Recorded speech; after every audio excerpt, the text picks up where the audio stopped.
Santo Espíritu llena mi vida, pues por Cristo yo quiero brillar. Santo Espíritu llena mi vida, úsame las almas a salvar.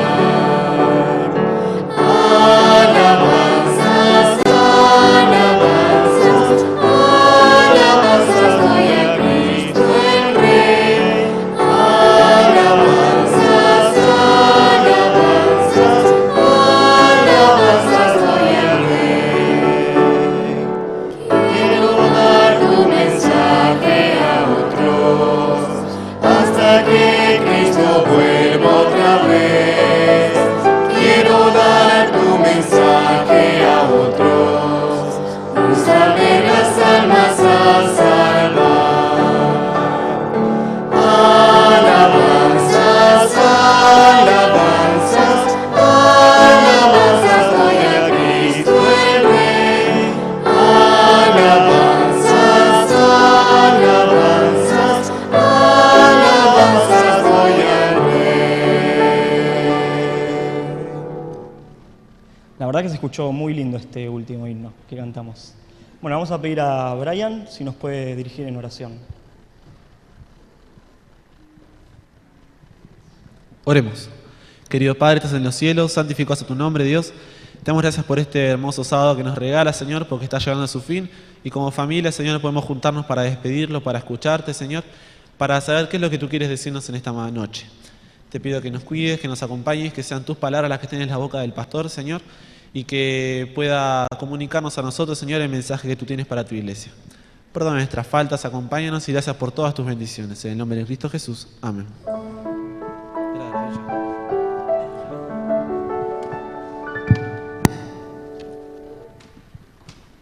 Bueno, tenemos parte especial hoy, así que le vamos a pedir a Luis Martínez que pueda pasar a la plataforma y después le dejamos los minutos restantes a nuestro pastor para que tenga el tema de hoy.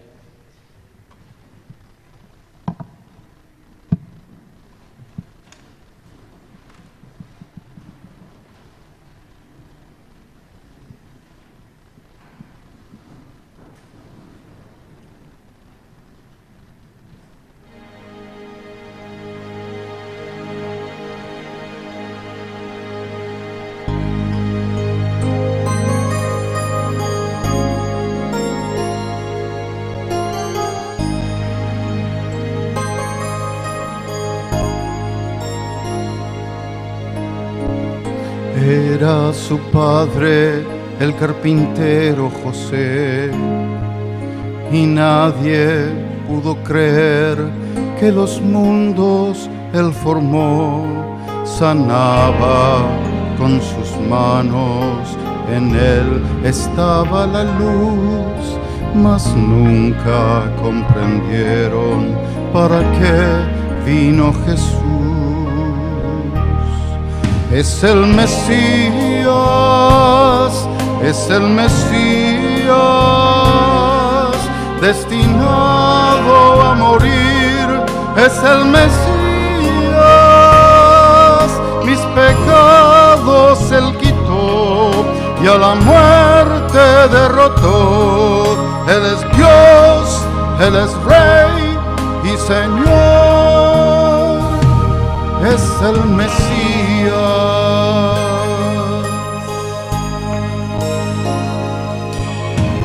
Bajado de la cruz, sepultado él fue, rechazos recibió, no creyeron en su amor. Su muerte nos dio vida, la tumba se abrió, triunfó sobre el pecado y nos dio la salvación. Es el Mesías, es el Mesías, destinado a morir, es el Mesías, mis pecados él quitó y a la muerte derrotó. Él es Dios, él es Rey y Señor.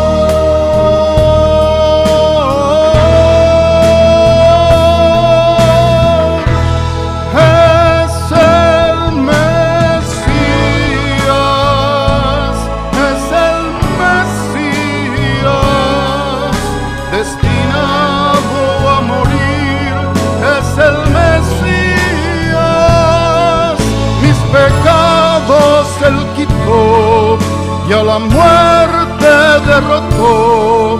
Él es Dios, Él es Rey y Señor. Es el Mesías.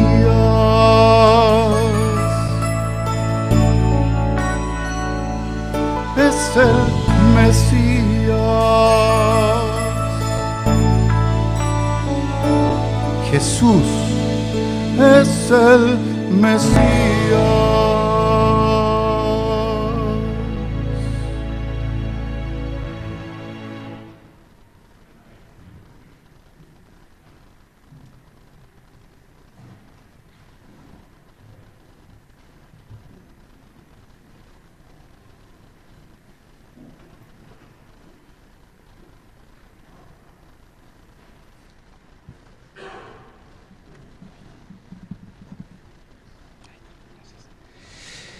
Buenas tardes, querida iglesia, ¿cómo están?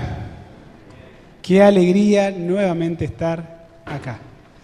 El poder compartir la palabra de Dios, seguir analizando estos temas que, como decía el sábado pasado, sin duda que ennoblecen y enternecen nuestros corazones.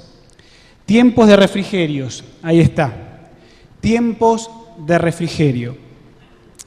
En esta tarde, querida iglesia, queridos amigos, jóvenes y hermanos, vamos a analizar otro aspecto importante que tiene que ver con esta promesa que el Señor Jesucristo nos dejó de poder recibir el Espíritu Santo.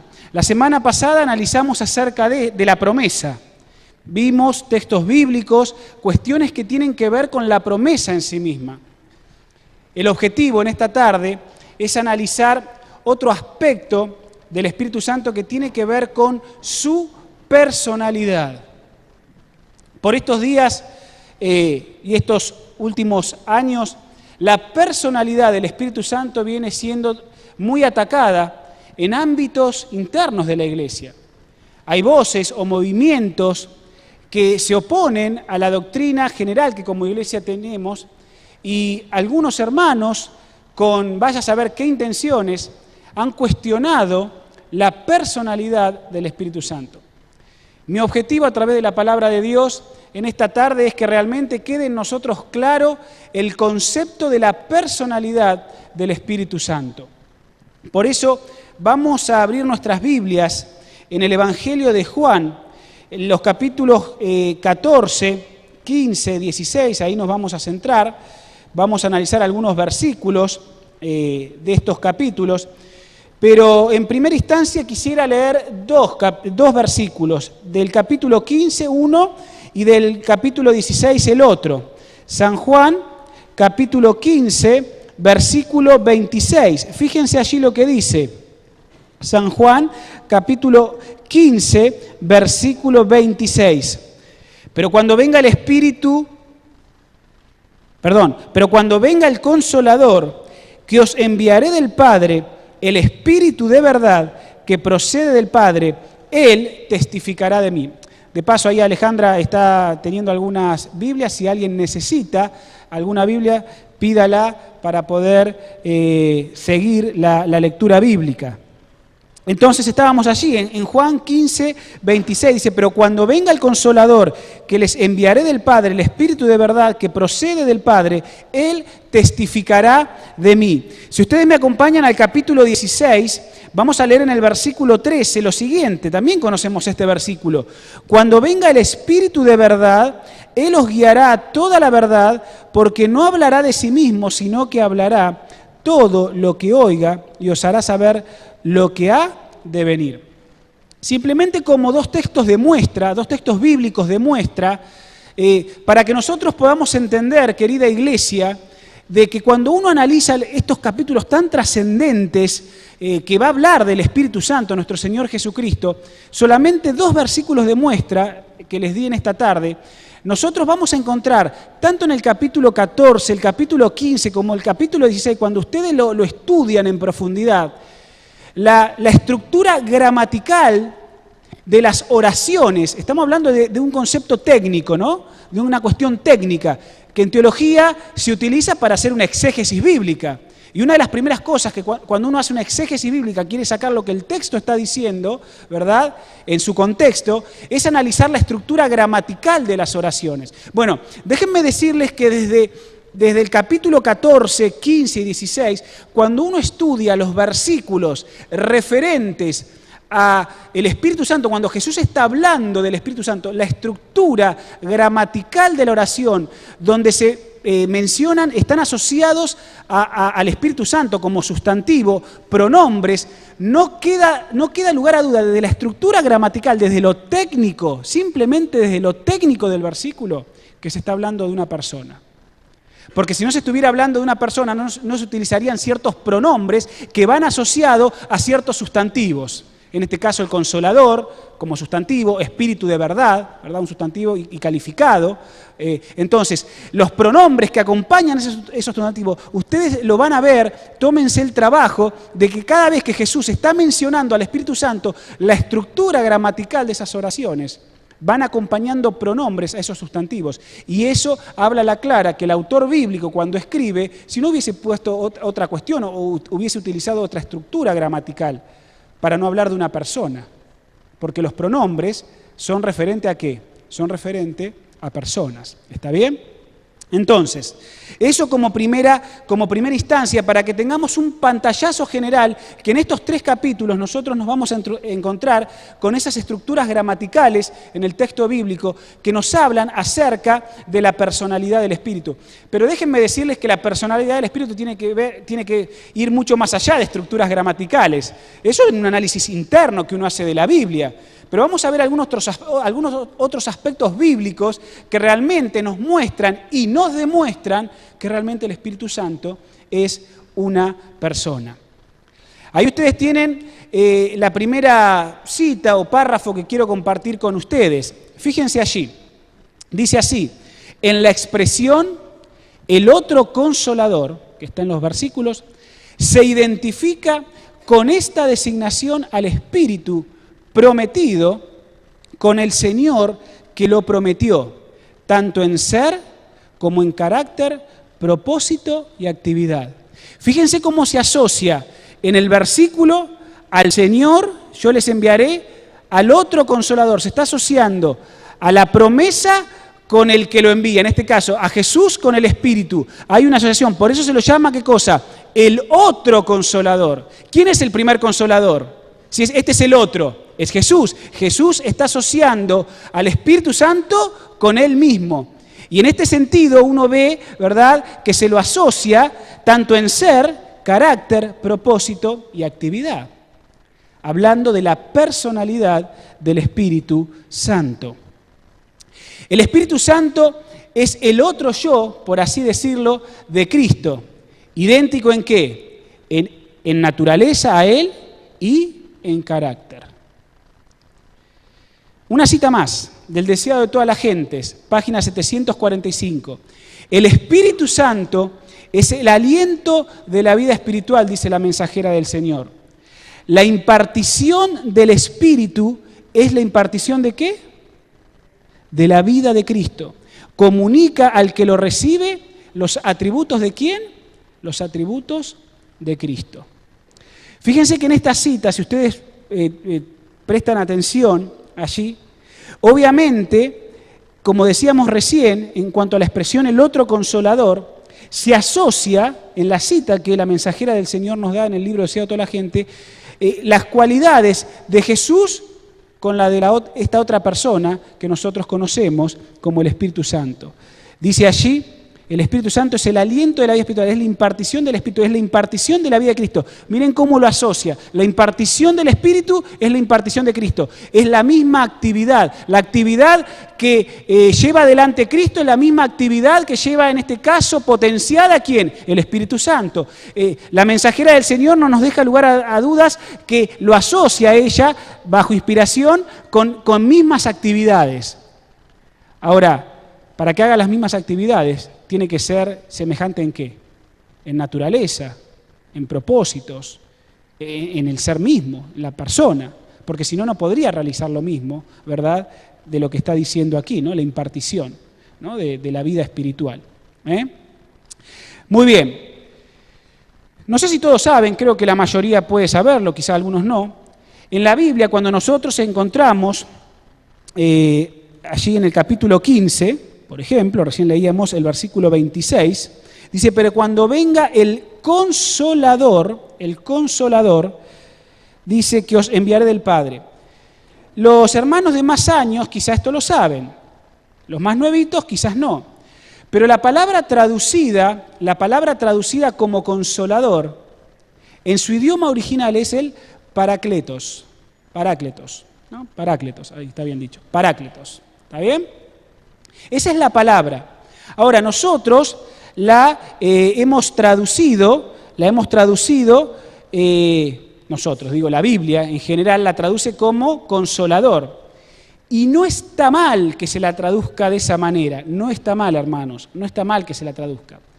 Pero cuando uno va a tratar de entender cuál sería la mejor traducción, porque la palabra parácletos nos da varios significados. No es que solamente significa alguien que consuela.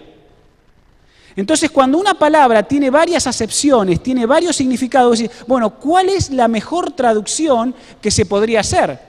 Porque la palabra original podría tener otras acepciones. Por ejemplo, puede significar representante, puede representar intercesor, puede parácletos significar suplicante, puede significar también consolador.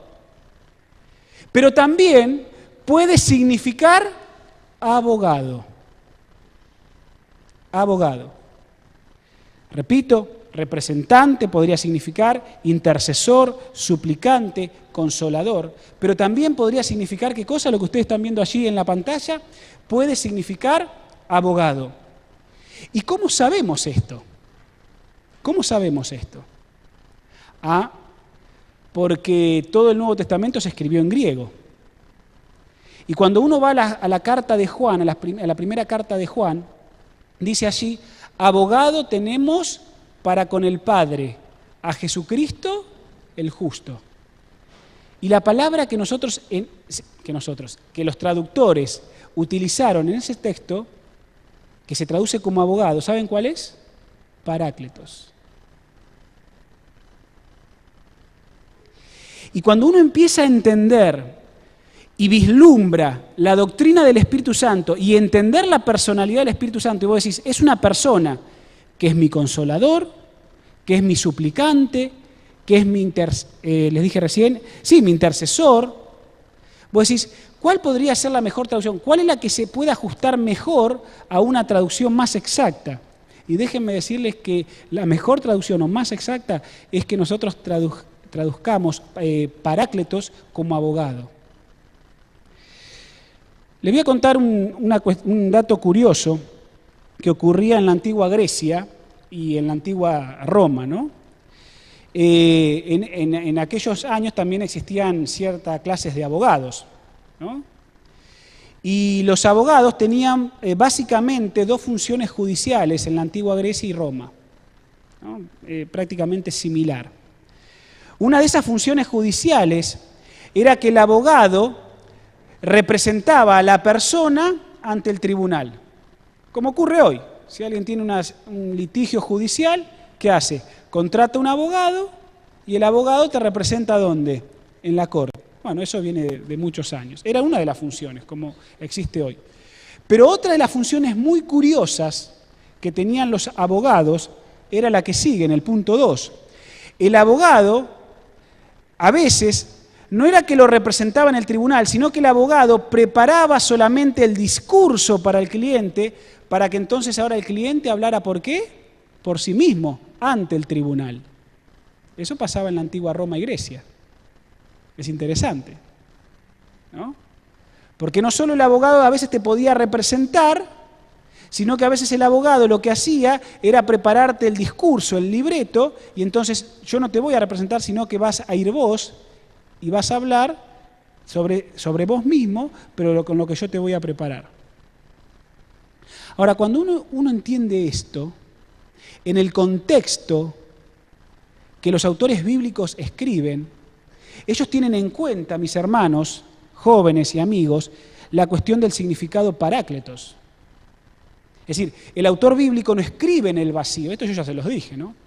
El autor bíblico tiene un backup, tiene un contexto histórico, tiene una historia, se desarrolla el autor bíblico, en este caso Juan, en una sociedad romana.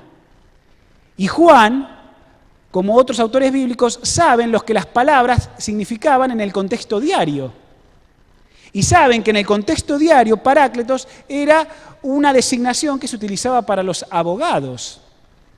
Ahora, cuando nosotros vamos a la Biblia y no solo leemos los escritos de Juan, leemos otros escritos, los paulinos, otras cuestiones, y vemos en cuanto a la función que tiene el Espíritu Santo, podemos entender mejor y asociar mejor los significados para saber qué traducción sería la mejor y la más apropiada. Ahora, decíamos recién que una de las funciones de los abogados en aquellos años era representar ante el tribunal, pero la otra función era que el abogado preparaba el discurso para esto, para que la persona lo expusiera. Hay un texto en la Biblia que ustedes conocen muy bien, que dice que el Espíritu Santo intercede por nosotros con gemidos indecibles. ¿Está bien? Conocemos ese texto. Ahora, cuando nosotros vamos asociando esta clase de versículos bíblicos, vamos a ver lo siguiente, hermanos. Pensemos en la función que los abogados tenían, las dos funciones.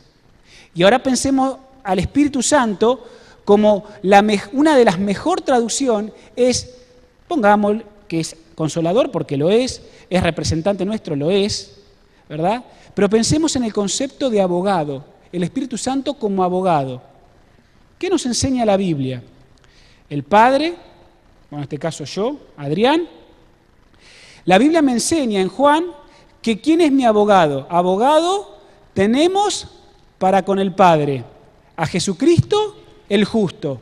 Es decir, que en una línea vertical hacia arriba, Adrián, a través de sus oraciones, confiesa sus pecados y ante el tribunal, donde el juez, allí está, el Padre, está llevando adelante el juicio, ¿verdad? Dice que Jesús es mi representante. Es decir, Dios me ve a mí a través de la lupa ¿de quién? De Jesús. Y las obras meritorias de Jesús son eficaces en mí. ¿Por qué? Porque tengo un abogado que me está representando en el tribunal, en el juicio que Dios está llevando adelante. ¿Está bien? Ahora, de acuerdo a esto que yo les acabo de decir, el Espíritu Santo también puede ser nuestro abogado. ¿Pero en qué sentido puede ser nuestro abogado? No ante el Padre, sino que en realidad el Espíritu Santo actúa como abogado de Jesús en mí. Quiero leerles una cita para que ustedes comprendan esto. Y es la siguiente. Así, voy a leer un poquito antes, dice, ¿no? Así como en la antigua Roma y Grecia durante los tiempos del Nuevo Testamento, el abogado ayudaba al cliente en dos formas diferentes.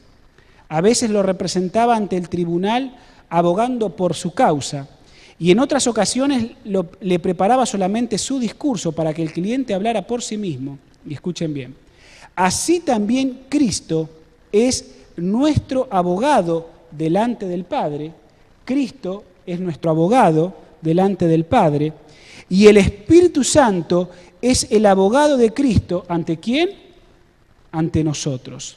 Así como Cristo intercede por nosotros, también el Espíritu intercede por Cristo en nuestro corazón. Por eso dice la Biblia que el Espíritu Santo intercede con gemidos indecibles. ¿Ante quién? Entre Cristo y nosotros. A ver, hermanos, si entendemos esto.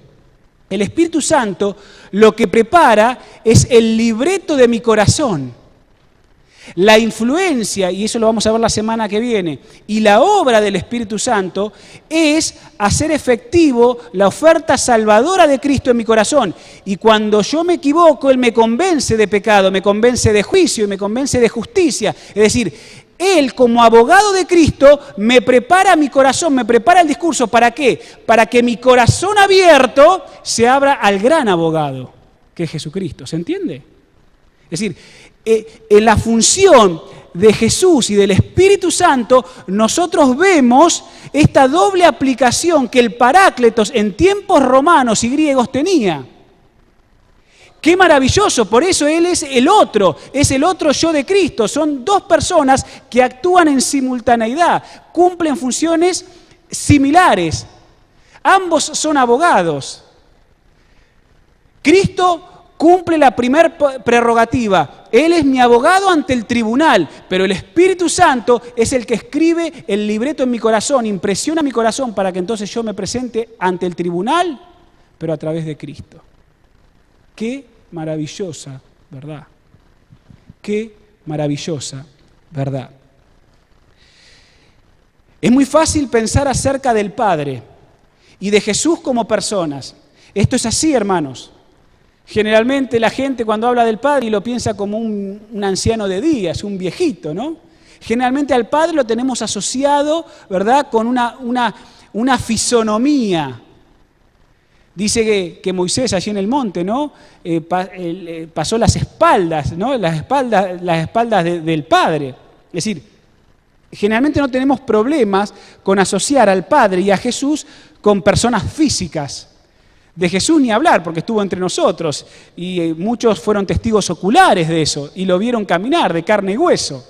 Pero fíjense lo que dice aquí.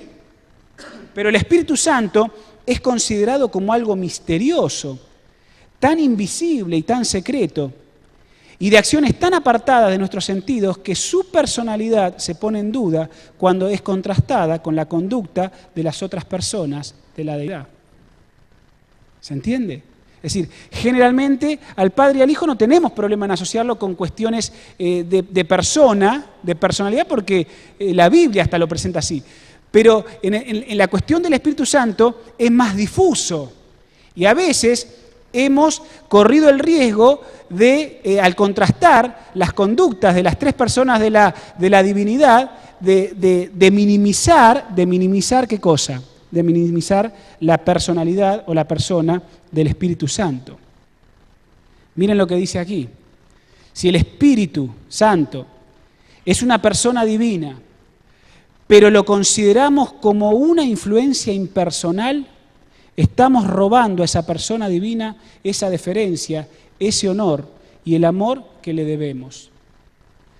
Si el Espíritu Santo fuera una mera influencia o poder, trataríamos nosotros de obtenerlo y usarlo, que eso es lo que pasa en muchas confesiones religiosas.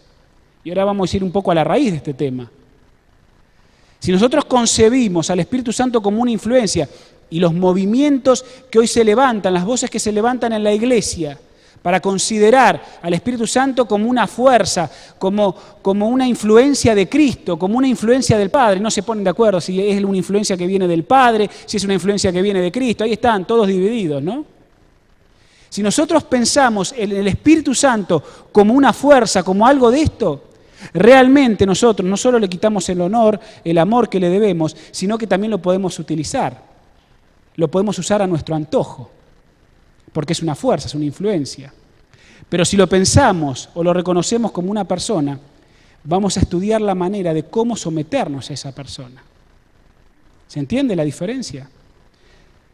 En la concepción, si es una fuerza, es algo impersonal, algo etéreo, es un fantasmita que no, algo, entonces yo lo puedo utilizar, yo lo puedo obtener.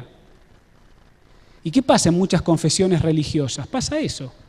Tengo al Espíritu, el Espíritu lo tengo, porque la fuerza viene en mí, siento la fuerza del Espíritu.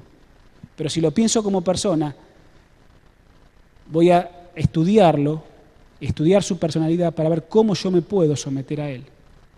Y así como oro al Padre y lo hago en nombre de Cristo, y a veces trato de pensar en Cristo y asociarlo en mis oraciones, también es buen ejercicio que nosotros en nuestras oraciones también incluyamos al Espíritu Santo, entendiéndolo como persona, y cómo Él puede estar como mi abogado delante de Cristo, cómo puede estar como mi intercesor delante de Cristo, cómo puede estar como mi consolador delante de Cristo y del Padre, porque lo estoy considerando como persona. Sigamos un poquito más. Esto obviamente, lo que acabo de mencionar anterior, ¿no? Esto, si lo reconocemos como persona, estudiaremos la forma de someternos a Él. Va a implicar de nosotros renuncia personal, negación de nosotros mismos y la humillación del yo. Porque cuando lo consideramos de la otra manera, en realidad lo que más aflora es los beneficios que yo puedo obtener para mí mismo.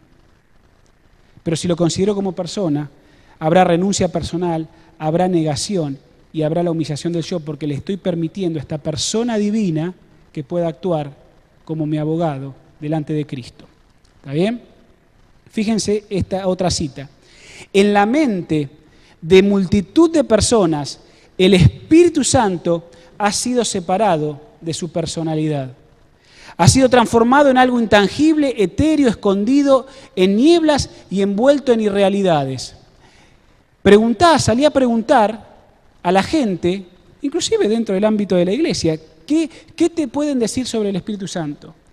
Lo han envuelto al Espíritu Santo de irrealidad. Como si fuera algo, ¿verdad?, impersonal, escondido. Y eso lamentablemente crea mucho daño en la vida de los cristianos, porque entonces los cristianos no se someten a la voluntad directa e interviniente de esta persona divina. Un poco era lo que hablábamos esta mañana, ¿no? La caída en pecado nos ha nublado las percepciones. Y dentro de ese nublar las percepciones también ha nublado lo que nosotros pensamos con respecto al Espíritu Santo. Y qué interesante que en la estrategia diabólica el Satanás quiera nublar esto y el concepto que tenemos que tener del Espíritu Santo, que no esté claro en nuestra mente. Porque entonces lo que aflora es Adrián, lo que aflora es el yo, no es el sometimiento. ¿Se entiende? Entonces es importante que tengamos en cuenta esto, ¿no? En muchas personas esto es como si fuese algo escondido. ¿Qué más decir en cuanto a la naturaleza de su personalidad? Bueno, hermanos, jóvenes y amigos, no limitemos la idea de la personalidad a una realidad corpórea. Porque nosotros pensamos, bueno, si el Espíritu Santo tiene personalidad, tiene que tener una realidad corpórea, es decir, un cuerpo físico. Y esto la Biblia no nos da ciertas características para que nosotros lo pensemos de esta manera. Es decir, no siempre pensando en cuanto a las personas divinas, yo tengo que asociar las personas divinas con mi realidad corpórea humana. Por eso es más fácil para nosotros pensar cuando se habla de Dios de sus espaldas, cuando se habla de Jesucristo porque lo tuvimos entre nosotros, y tuvo manos, habló, tuvo boca, ojos, cabeza. Claro que nosotros fuimos hechos a imagen y semejanza de Dios. Hay una realidad corpórea, celestial, que yo no conozco, pero que es obviamente de una naturaleza muy diferente a la mía.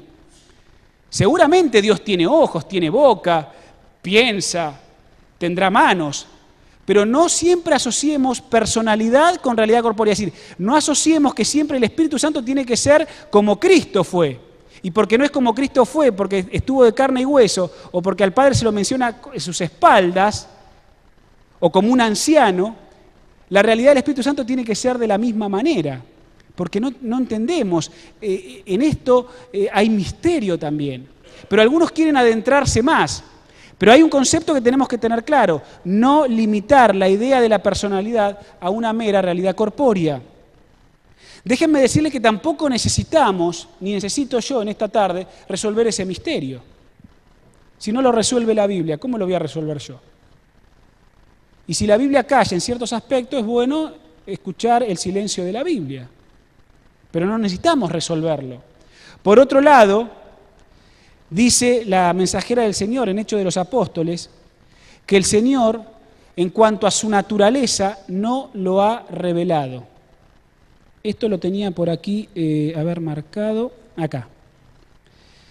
Dice así: la naturaleza del Espíritu Santo es un misterio. Los hombres no pueden explicarla porque el Señor no se los ha revelado. Los hombres de conceptos fantásticos, porque en la iglesia hay de todo, ¿no?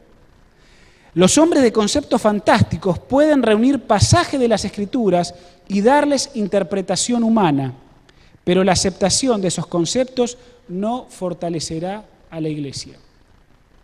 Por eso, hermanos, el silencio en cuanto a cosas misteriosas es oro. Pero hay mentalidades fantásticas en la Iglesia, ¿no?, que tratan de reunir pasajes para tratar de explicar estas cuestiones. Se nos da la instrucción como Iglesia que deberíamos nosotros guardar el mismo silencio que la Biblia nos da. Por eso el primer concepto, no siempre cuando se habla de una personalidad está asociada a una realidad corpórea humana. Y si no es como nosotros pensamos, no es como un humano, entonces es una fuerza, es algo etéreo, es una influencia. No. El problema está en eso, en querer asociar al Espíritu Santo con una realidad nuestra. Y ese es un peligro, porque la Biblia no lo ha revelado. No sabemos cómo es la realidad corpórea celestial. Y ahí es donde nosotros tenemos que guardar silencio.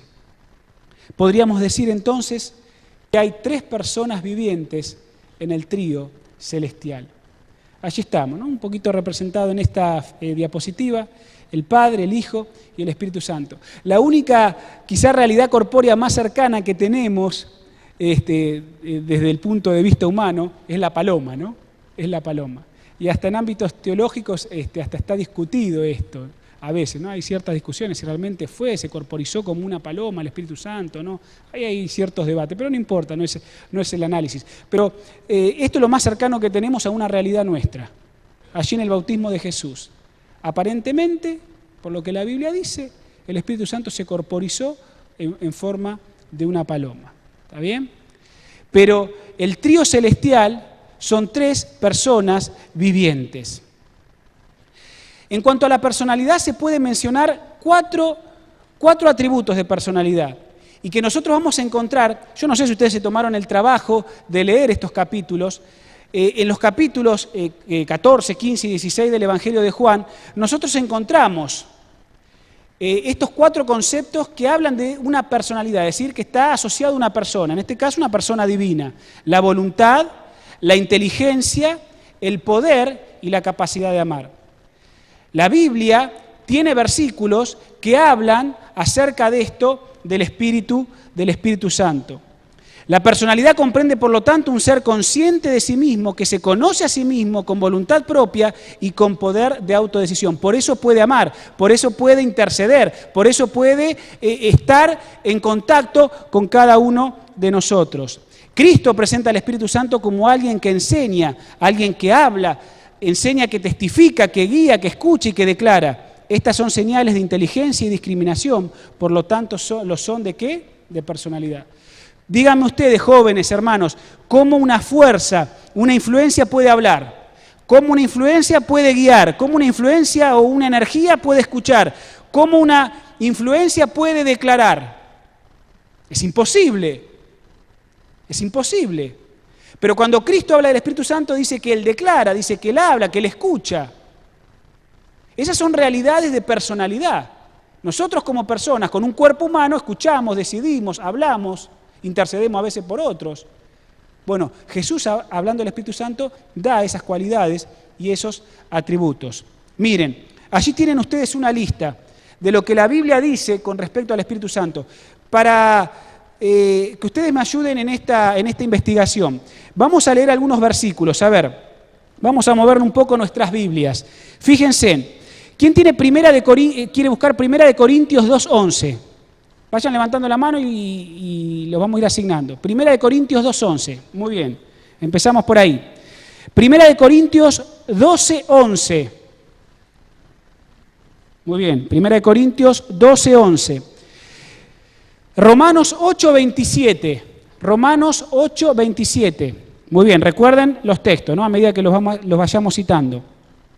Romanos 15:30, Romanos 15:30, puede ser arriba también, ¿eh?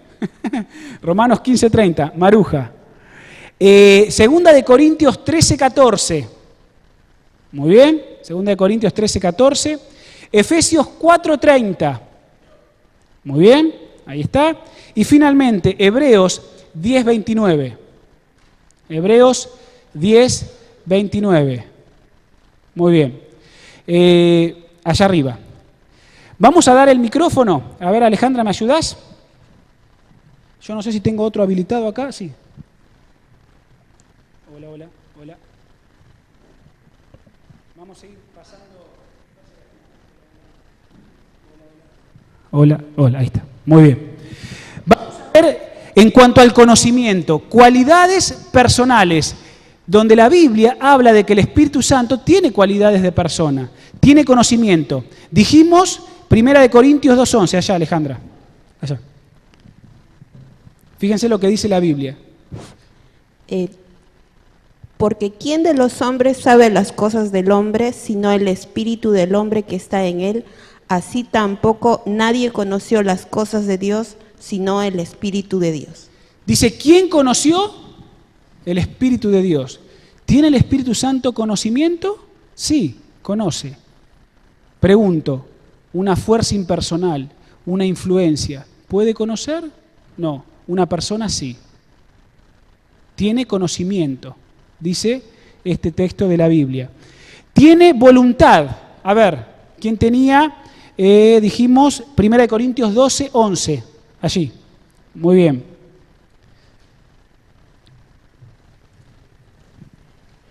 Pero todas las cosas las efectúa uno y el mismo Espíritu, y reparte a cada uno en particular como Él quiere. Muy bien, fíjense en este texto. Dice, pero todas estas cosas las hace. Para que alguien pueda hacer algo, tiene que tener ¿qué cosa? Voluntad. Tiene que tener voluntad. Decisión de poder hacer cosas. El Espíritu Santo como persona puede hacer. Tiene voluntad. ¿Una influencia puede tener voluntad? No. Mente. Romanos 8:27, un texto conocido. ¿Quién tenía Romanos? Muy bien. Veamos allí. Mas el que escudriña los corazones sabe cuál es la intención del Espíritu, porque conforme a la voluntad de Dios intercede por los santos. Ahí está.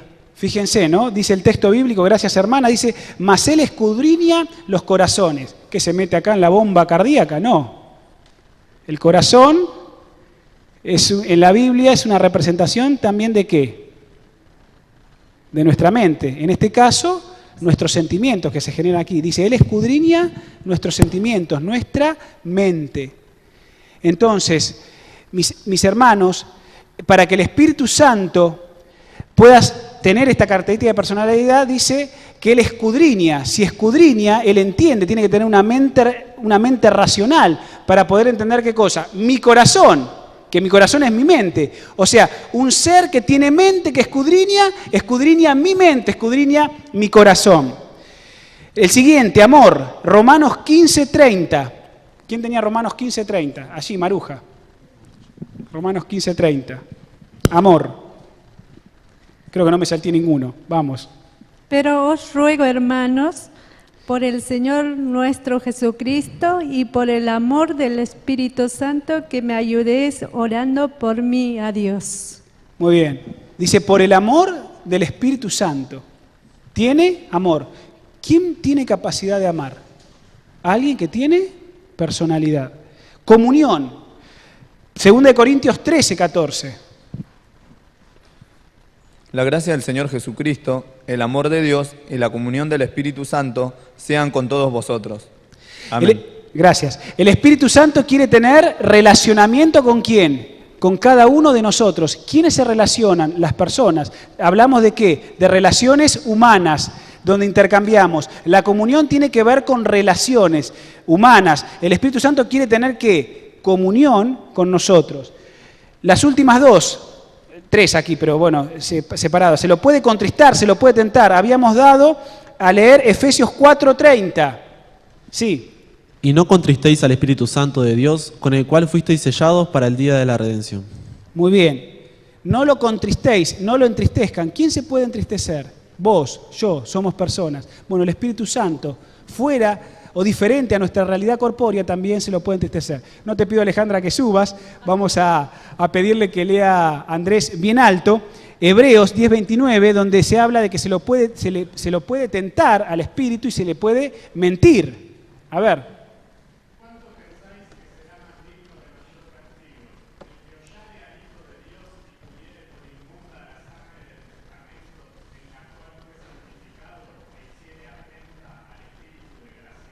Muy bien, fíjense, afrenta, ¿no? Tiene que ver con esto, de tentar, de mentir, dice la Biblia. Acá yo tengo algunos versículos más. Dice, y Pedro dijo, ¿por qué convinisteis en tentar al Espíritu del Señor? Hablando de Ananías y Zafira, ¿se acuerdan, no? Dice, he aquí a la puerta los pies de los que han expulsado a tu marido y te sacarán a ti. Y le dijo Pedro, Ananías, ¿por qué llenó Satanás tu corazón para que mintieses al Espíritu Santo? Hermanos, jóvenes, el Espíritu Santo tiene conocimiento, tiene voluntad, tiene mente, ama, quiere tener relación, comunión, se lo puede entristecer. 2 veces puse contristar allí, está mal ahí. Se lo puede tentar y se le puede mentir. Lo mismo que nos pasa a nosotros, le pasa al Espíritu. Fíjense en esto, qué importante también. Jesús dio una solemne amonestación.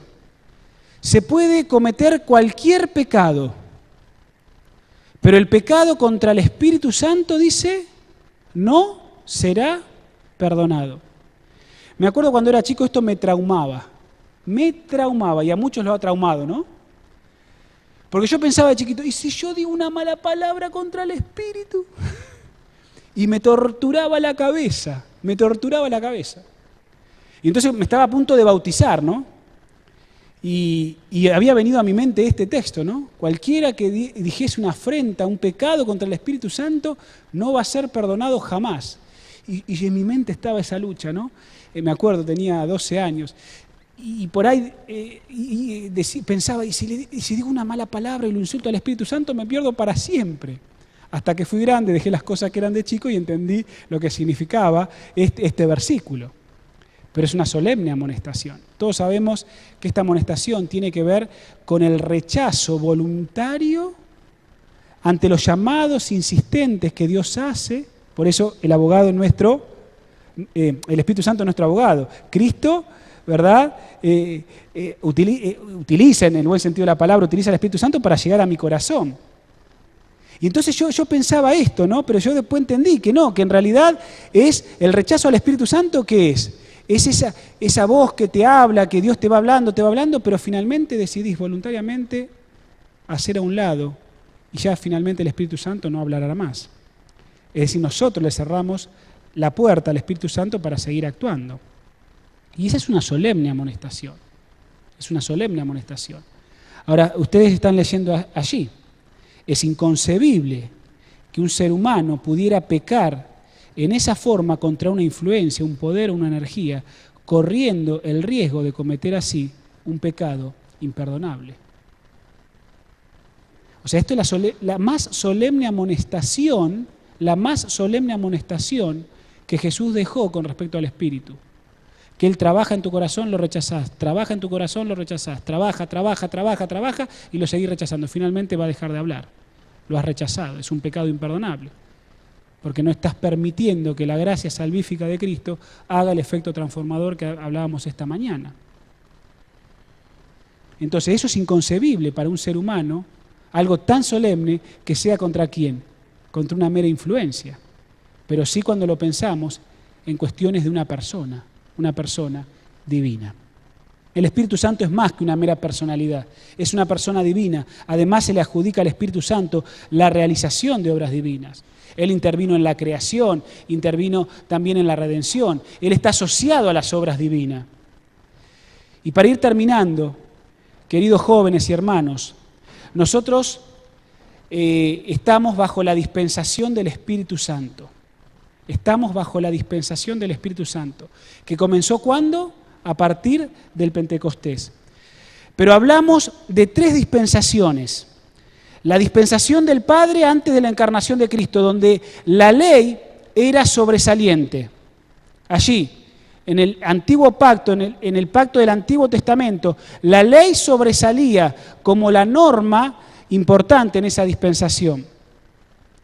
Una dispensación, de paso esto es bueno aclararlo, una dispensación no anula lo otro, sino que complementa y va sumando a lo otro.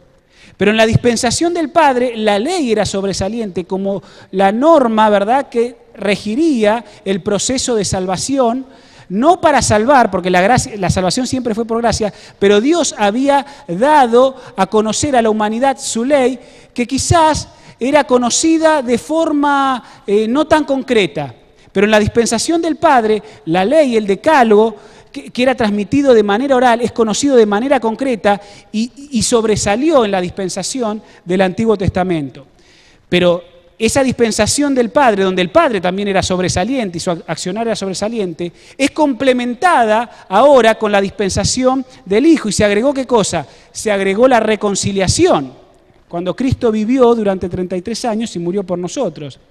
Pero ahora vivimos bajo la dispensación del Espíritu Santo y a estas dos anteriores se añade el poder santificador y habilitador. En cada dispensación, la espiritualidad de la Iglesia estuvo condicionada por la adhesión a la verdad principal en el momento en que se vivía. Repito, en cada dispensación, ahí ustedes están viendo las características sobresalientes, en cada dispensación, la espiritualidad de la Iglesia estuvo condicionada a su adhesión a la verdad principal en el momento en que se vivió. Antes de la encarnación, se estableció la norma de la justificación, la norma que regiría la justificación. Cuando Cristo se encarnó, se proveyó el medio de la reconciliación para esa justificación. Y finalmente, en la dispensación del Espíritu, se da el agente que aplica esa reconciliación, esos beneficios, ¿en dónde?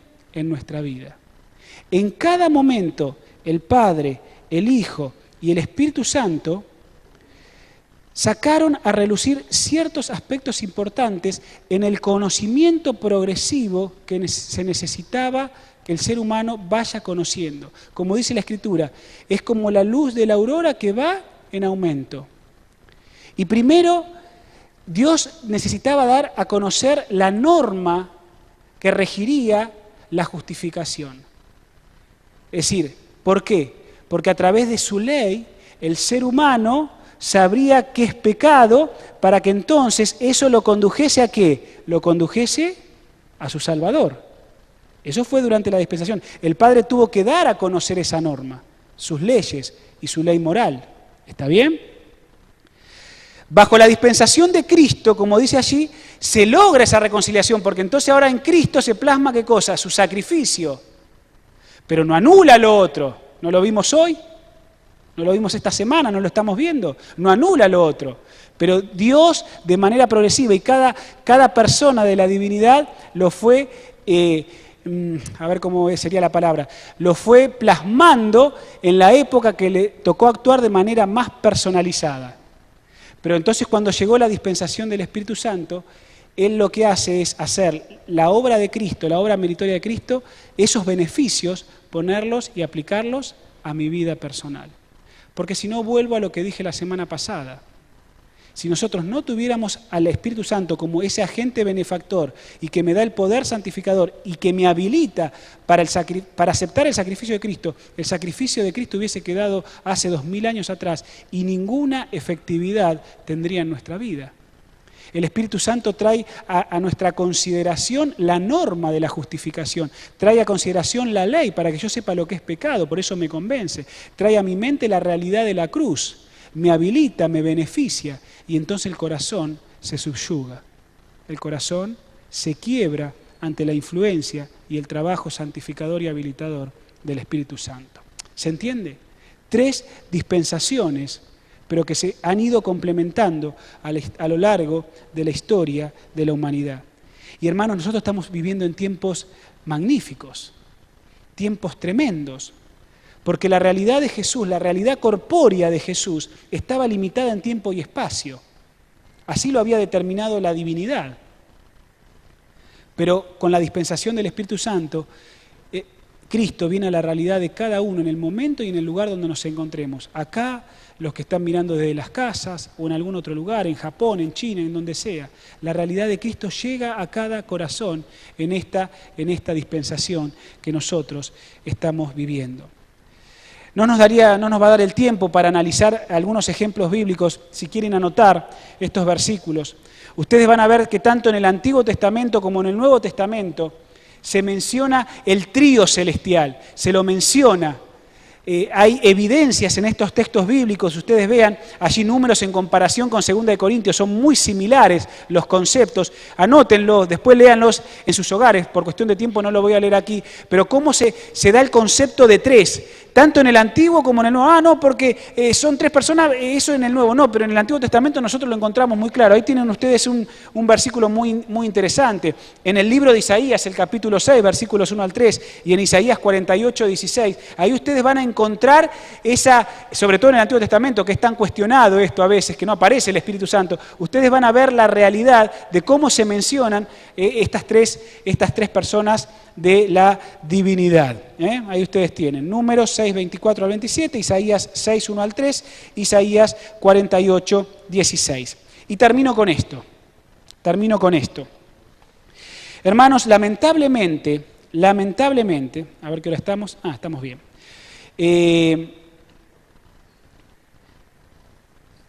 Ustedes saben que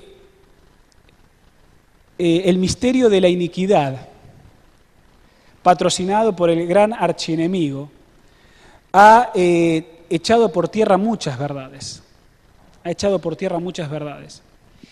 Y a veces todas estas cuestiones que tienen que ver con el Espíritu Santo y sobre todo con su personalidad, por eso es importante que tengamos en claro que el Espíritu Santo es una persona divina.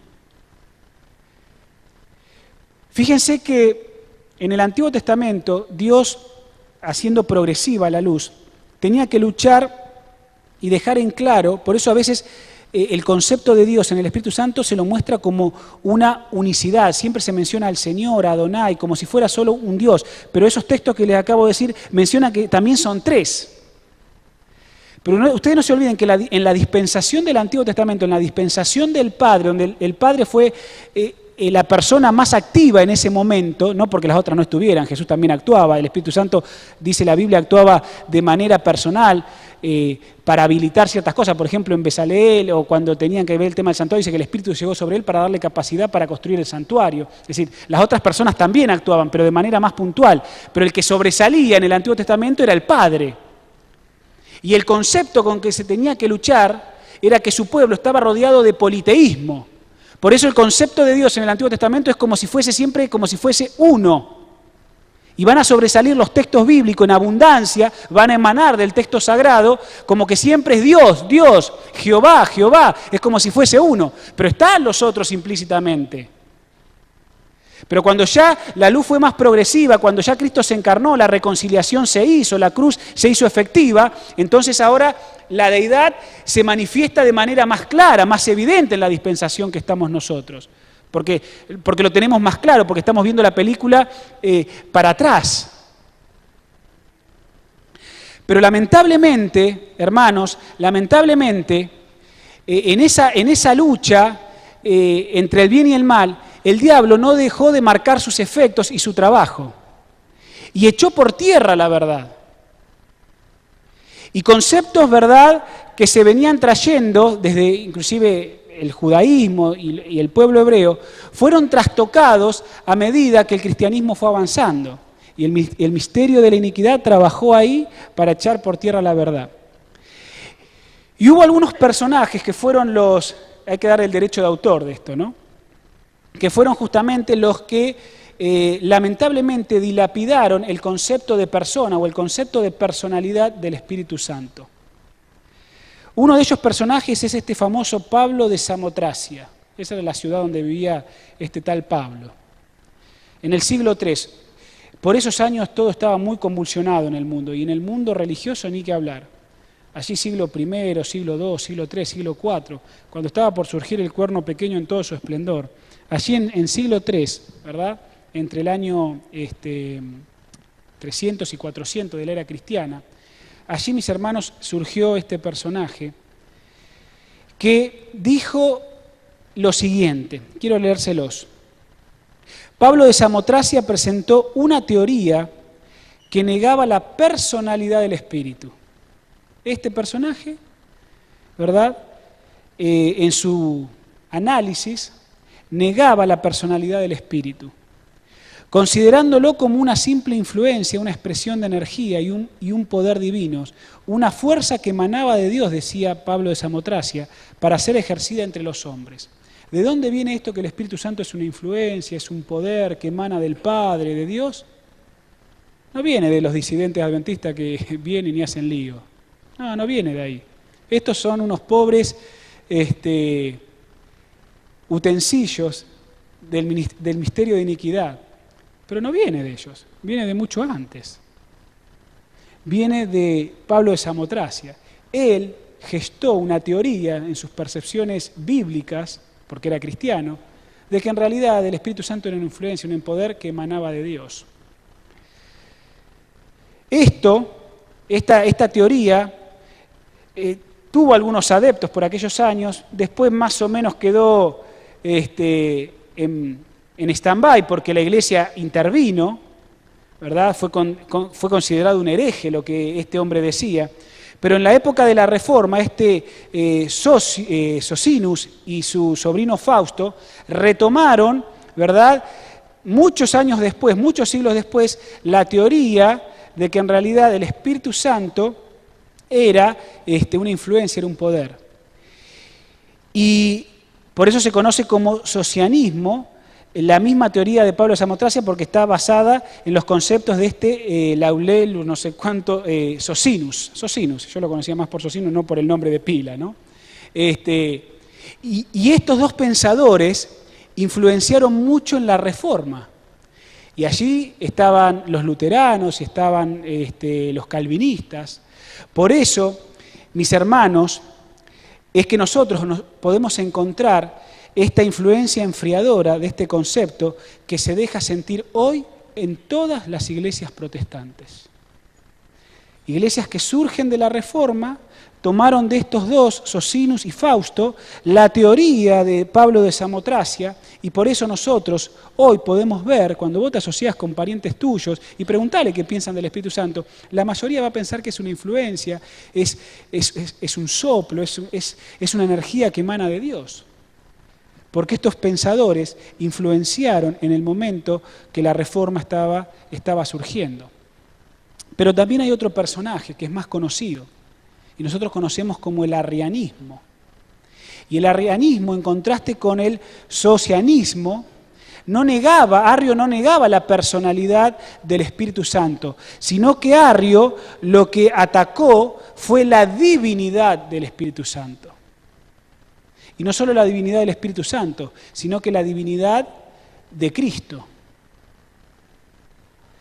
No se metió contra su persona, pero sí contra su divinidad. Y entonces Arrio sostuvo que Cristo era una solución de Jehová, de Dios el Padre, para el problema del pecado. Y el Espíritu Santo era otra obra creadora de Dios el Padre. Entonces no atacó su personalidad, sino que atacó ¿qué cosa? Su divinidad. Y nosotros tenemos los coletazos de este tal Arrio del siglo IV de la era cristiana. Quienes tomaron con mucha fuerza el concepto arriano de la divinidad de Cristo fueron los testigos de Jehová. Son arrianos en su teología primitiva. Y hoy muchos hermanos nuestros, vaya a saber qué intenciones, también han tomado conceptos arrianos y atacan a la Iglesia con cuestiones que, como decíamos recién, tienen que ver con la personalidad y que realmente la Biblia en muchos sentidos ha callado, pero en otras, como vimos esta tarde, realmente podemos ver que el Espíritu Santo realmente tiene cualidades de persona, pero que no tiene que ser igual a mi realidad corpórea. Ahí está el problema, cuando yo lo asocio con eso. Pero ahí tenemos las herejías. Y nosotros estamos sufriendo, en el mundo cristiano en general, la influencia de estos pensadores, pero también esos coletazos nosotros los recibimos en el seno de la Iglesia. Por eso, queridos jóvenes, queridos hermanos, qué importante es que nosotros le demos el lugar de privilegio que el Espíritu Santo se merece, como una persona divina que está para abogar por nosotros ante Cristo, para que entonces el gran abogado interceda ante el Padre. Qué importante es tener claro esto en nuestra mente. Este fue el objetivo de esta tarde, que salgamos de acá sin ninguna duda de que el Espíritu Santo es una persona y que te ama, que tiene mente, que tiene voluntad, que lo podés entristecer, porque entonces vos te vas a renunciar a vos mismo, yo me voy a renunciar a mí mismo, el yo mío va a ser marchito y el que va a salir a resurgir es el Espíritu Santo en cada uno de nuestros corazones. Quisiera que en esta noche, para terminar, el llamado y la invitación para cada uno de nosotros sea personal. Quiero invitarte en estos momentos a que podamos doblar nuestras rodillas allí donde estamos y agradecerle a Dios, a esa divina Trinidad, por tenerlos a los tres. Porque cada uno tiene algo que hacer en nuestra vida, pero sobre todo el Espíritu Santo. Y que podamos agradecerle al Espíritu Santo y lo podamos habilitar para que Él realmente, como una persona divina, pueda estar a nuestro lado, pueda estar como nuestro compañero, pueda estar como nuestro consolador. Sí, ¿por qué no? Pero pueda estar siempre como nuestro abogado. Para que entonces todo el mensaje que Jesús tiene que darnos, todo ese libreto que Jesús tiene que darnos, el Espíritu Santo pueda anotarlo en nuestro corazón. Y entonces podamos acercarnos a Jesús con la libertad y plena conciencia de que Él vive para interceder por nosotros ante el Padre. Ese es el pedido que quiero hacerle en esta noche al Señor. Quiero pedírselo al Espíritu Santo de manera personal y agradecérselo a Él. Te invito a que en esta noche también puedas hacerlo vos, en una oración privada, en una oración personal. Vamos a hacerlo de esta manera. Vamos a orar. Cada uno tendrá el tiempo necesario para orar con el Señor. Entonces, a medida que oramos, vamos a ir retirándonos de este recinto, para que si alguno necesita más tiempo para comulgar con el Señor y agradecer por esto, y quizá otras cuestiones que el Espíritu Santo está tocando en tu corazón, lo pueda hacer. Vamos a ser respetuosos en el silencio de aquellos que necesiten aún más tiempo que nosotros, para poder entonces dejar al Espíritu Santo abrir su corazón, ser sensible a su influencia y que Él pueda trabajar de manera efectiva en su iglesia aquí en Palermo. ¿Está bien? Vamos a arrodillarnos y a medida que terminamos vamos a ir saliendo del lugar hasta que todos finalmente nos hayamos retirado. De mi parte, que Dios los bendiga y que tengan una linda semana. Amén.